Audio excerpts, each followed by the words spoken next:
One end of a spring of force constant k is fixed to a vertical wall. ये हम देख सकते हैं आपकी सिचुएशन में। The other body resting, there is another wall at x naught distance. Spring is then compressed by 2x naught and released. आपका particle जो है एक पॉइंट पे इस स्प्रिंग के 2x नॉट कंप्रेशन तक जा रहा है।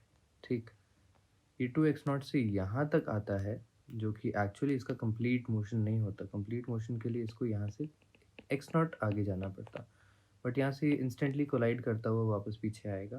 एंड इसके टाइम पीरियड में ऑब्वियसली कुछ कमी तो आनी है।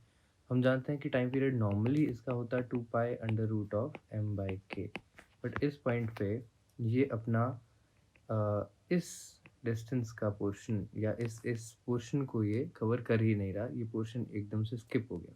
पार्टिकल यहाँ से आगे नहीं जा रहा है और इंस्टेंटली उसी वेलोसिटी से रिटर्न कर जा रहा है जिस वेलोसिटी से उसने एंटर किया था, है ना।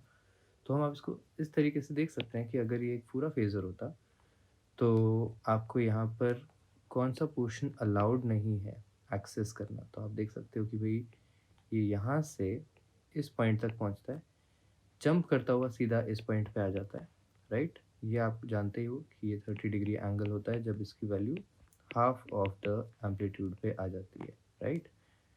तो इसका बेसिकली पूरे सर्कल में से इतना पोर्शन जो है ये डिलीट हो गया।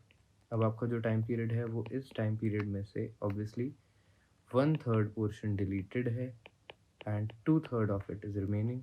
तो मैं सीधा लिख सकता हूँ कि मेरा टाइम पीरियड जो हो जाएगा, time taken to strike the wall. पूछा कुछ और है यहाँ पे। पूछा है कि the spring is then compressed to x nought, time taken to strike the wall. अब स्ट्राइक द वॉल की सिचुएशन में ये पार्टिकल इस पॉइंट से सीधा यहाँ तक पहुँच रहा है। कितनी देर लगेगी? This is going to be 1/3 of the time period. That is why we write 2π/3 of √m/k, इस पूरे का 1/3। ऑल राइट, चलिए। अगर टाइम पीरियड होता सिस्टम का, अगर पूछा जाता कि इस पार्टिकल का नेट टाइम पीरियड क्या है, तो हम बोलते कि ये पार्टिकल का time period 2/3 of the whole time period है, क्योंकि डिलीटेड पोर्शन आपका गायब हो गया।